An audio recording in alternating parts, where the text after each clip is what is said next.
आणि सर्व उत्तराखंड सर्व BJP voters, पण यावेळी या सर्व लोकांनी ठरवलेले आम्ही अविनाशलाच मत देणार।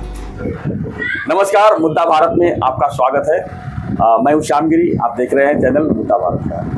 हमारे साथ में आज हैं शर्मिला ताई जी, और आज जो है ये थाने विधानसभा क्षेत्र में जहां पर अविनाश यादव उम्मीदवार है, उनके लिए जो है होम प्रचार कर रही हैं। हम उनसे कुछ बात करते हैं कि किस तरह का माहौल है और कैसे किस तरह प्रचार कर रही है। मुझे ऐसे लगता है कि लोग अभी बहुत नाराज़ है।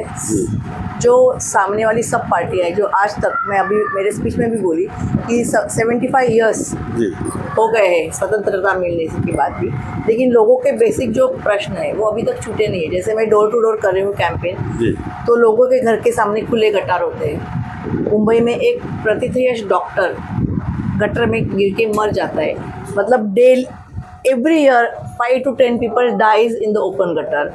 फिर हमारे यहाँ रास्ते नहीं है, बारिश हर साल इतनी बढ़िया होती है, फिर भी दादर के एरिया में, अभी आपके एरिया में भी वही सीन होगा, लेकिन दादर के एरिया में पानी नहीं है। मतलब 1 महीना पहले तक हमारे को बारिश थी, इतनी बारिश थी कि थाना में भी फ्लड हुआ था, फिर भी वो बारिश का पानी कलेक्शन आज 75 ईयर्स हो गए, अभी तक नहीं किया है।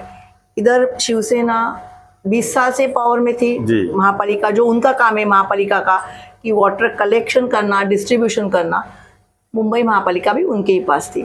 और आज इतने साल सत्ता में होने के बावजूद वो फिर से आ रहे हैं और आपको बोल रहे हैं कि हम ये देंगे वो देंगे। इतने साल तक आपको किसने पकड़ के रखा था? बेसिक नेसेसिटी जो है वो आज तक क्यों नहीं मिली? सरकार तो बड़ी बड़ी योजनाएं भी कर रही है, लोक लुभावन योजना, जैसे लाडली बहना है और भी चीजें हैं, तो क्या इससे लाडली बहना हो रही है और वही बहनों के ऊपर डेली रेप हो रहे हैं, डेली मर्डर्स हो रहे हैं। उनकी सुरक्षा का क्या? उनके बारे में कोई बात नहीं कर रहा है कि 1500 रुपये आए, लेकिन वो 1500 रुपये खर्च करने के लिए वो जिंदा तो रहनी चाहिए। मतलब अभी तो पेपर में आप पढ़ेंगे तो डेली कहीं ना कहीं महाराष्ट्र में रेप हो रहे हैं। महाराष्ट्र में हमको नंबर भी नहीं, पुलिस के पास गए आप तो मिलेगा, हज़ारों महिला और बच्चियां गुम हो रही है, मतलब कोई उनको किडनैप करके कहीं जाके बेच रहा है। इसके ऊपर कोई बात नहीं कर रहा है। सामने वाली पार्टियां सिर्फ इसने इतना पैसा लिया, लोगों के सवाल है, लोगों के जो प्रश्न है उसके ऊपर राज ठाकरे छोड़ के कोई बात नहीं कर रहा है। ये आमदार ने उसको 50 करोड़ दिया, यही के ऊपर बात चालू है। हमको उसमें कोई इंटरेस्ट नहीं है। हमको लोगों के जो प्रश्न है, लोगों के जो दिन भर के जो प्रॉब्लम है वो सॉल्व करने हैं। इसीलिए आमदार, खासदार या कॉरपोरेटर को इलेक्ट किया जाता है, ना कि कोई कितना पैसा ले। और मतलब करप्शन की भी कोई हद होनी चाहिए। जैसे मुंबई नासिक, आप थाना में रहते, मुंबई नासिक रास्ता जो पहले जो छोटा था, तभी हम 2.5 घंटे में पहुंचते थे। मैं बहुत बार गई हूँ क्योंकि नासिक में हमारी सत्ता थी, 2.5 घंटे में हम पहुंचते। आज जाके देखिए 11 घंटे लगते। क्यों लगते हैं भाई? मतलब टेक्नोलॉजी इतनी डिफिकल्ट हो गई है कि हम चांद पे पहुंच रहे हैं। बाकी सारे देश हमारे पास सैटेलाइट हम भेजते हैं, बाकी देशों के सैटेलाइट, लेकिन हमको मुंबई नासिक रास्ता नहीं करने को आ रहा है। हमको मुंबई गोवा रास्ता 16 साल से चल रहा है। किसका पैसा जा रहा है? टैक्स का, हमारा जा रहा है। हजारों करोड़ रुपया किसका जा रहा है? हमारा जा रहा है। इतने लोग मर रहे हैं डेली। मुंबई कोंकण गोवा हाईवे पे इतने एक्सीडेंट होते, कौन मर रहे? हम मर रहे हैं। इसके बारे में कौन बात करेगा? राज जी हमेशा कहते हैं कि हमें एक बार सत्ता देके देखो, फिर हम महाराष्ट्र को सुधारेंगे। हमने नासिक में करके दिखाया था। 5 साल हम जब भी नासिक में थे महापालिका में, नासिक महापालिका वॉज इन डेट, इसके पास पैसा नहीं था। हमने डेट में हुई महापालिका को निकाल के, रतन टाटा जी, महेंद्र जी, वो खुद उन्होंने पैसा डाला। हमने बोला हमको 1 रुपया नहीं चाहिए, ये प्रोजेक्ट हमको करके चाहिए। आप अपना टेंडर, अपना आर्किटेक्ट, अपना कॉन्ट्रैक्टर लीजिए और आप हमको कंप्लीट करके दीजिए। लेकिन नासिक सत्ता आने के बाद उसके बाद तो मन से धीरे धीरे माइनस की तरफ चली गई। क्यों ऐसा लगता है? मुझे ऐसे लगता है कि 2009 में जब भी हमारी सत्ता आई, 13 विधायक थे जी, उसके बाद 2014 में मोदी जी की इतनी बड़ी वेव आ गई। हम तो 13 थे, जो कांग्रेस 100 से ऊपर MP से, वो तो वो टाइड में बह गई। मतलब इतने बड़े बड़े पार्टी जो 70 साल से सत्ता में थे वो बह गए।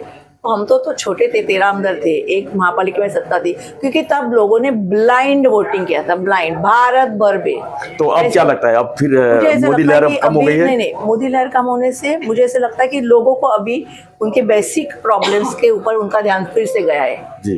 कि बच्चे को स्कूल में एडमिशन नहीं मिलता, किसी भी, अब हमको डेली नॉर्मल, अभी आपको पता है कि अपनी जनगणना कितनी है, तो why don't you increase the schools, why don't you increase the hospitals. हमको किसको चाहिए स्टैचू? महापुरुषों के स्टैचू किसको चाहिए? हजारों करोड़ रुपए आप खर्चा कर रहे हो, क्यों नहीं आप अस्पताल बांध रहे हो? क्यों नहीं आप स्कूल बढ़ा रहे हो? क्यों नहीं आप कॉलेजेस बढ़ा रहे हो? जो लोगों की जरूरत है, हमको स्टैचू नहीं चाहिए।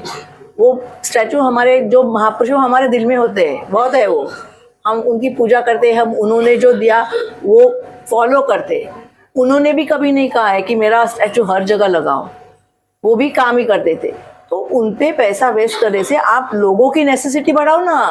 आज अस्पताल में कहीं भी बेड नहीं मिलते। मेरे घर के बाजू में हिंदुजा है, मुझे डेली कॉल आते हैं, वही नहीं बेड में मिल जाए। So the situation is so bad, KEM is तो फ्लडेड, गवर्नमेंट हॉस्पिटल है वो फ्लडेड है। मैं सायन गई थी तो मैंने इसको बोला था एक बार, प्लीज मुझे फिर से इधर मत लाओ। मतलब ICU की situation, you feel like crying. तो किस मैनिफेस्टो पे आप लोगों के बीच में पहुंच रहे हैं? खासकर देख रहा हूँ यहाँ उत्तर भारतीय बहुत संख्या में है, तो उनको क्या, किस मुद्दों को लेकर आप आगे? मुझे ऐसे लगता है यहाँ महाराष्ट्रियन हो, उत्तर भारतीय हो, गुजराती हो, कच्ची हो, हर एक का बेसिक प्रॉब्लम सेम है। हर एक को, वो खुद का जॉब कर रहा है, उसको रास्ते अच्छे चाहिए, उसको 24 घंटा पानी चाहिए, उनको बच्चे के लिए जॉब चाहिए, एजुकेशन चाहिए। आज अपने भारत के कितने बच्चे आप मुझे बोलिए फॉरेन जा रहे हैं? क्यों जा रहे हैं भाई? क्योंकि इधर उनको फैसिलिटी नहीं मिल रही है।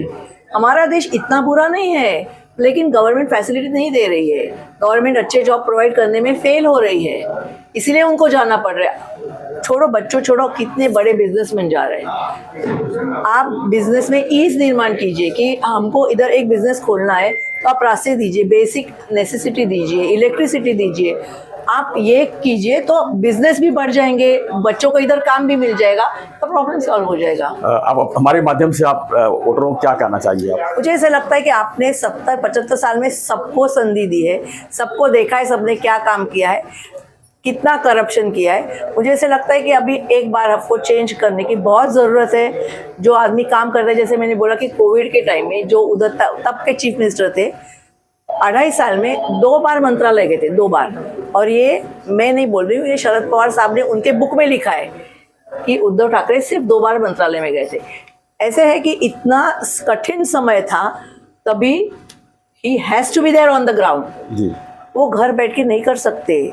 हम सब घर रास्ते पे थे, मैं सबको सप्लाई कर रही थी, PPE किट्स, हमारे पार्टी के सब लोग, bed, injection, everything we were supplying. We have lost lot many of our people, मतलब हमारे जो बच्चे काम कर रहे हैं वो कोविड की वजह से बहुत बच्चे गए, फिर भी हमने काम नहीं छोड़ा और चीफ मिनिस्टर घर में बैठे। तो मुझे ऐसा लगता है कि अभी लोगों ने सोचना चाहिए कि उनको काम करने वाले ग्राउंड पे जो 24 घंटों आपको मिलते हैं, ऐसे आमदार चाहिए या घर में बैठने वाले चाहिए। धन्यवाद।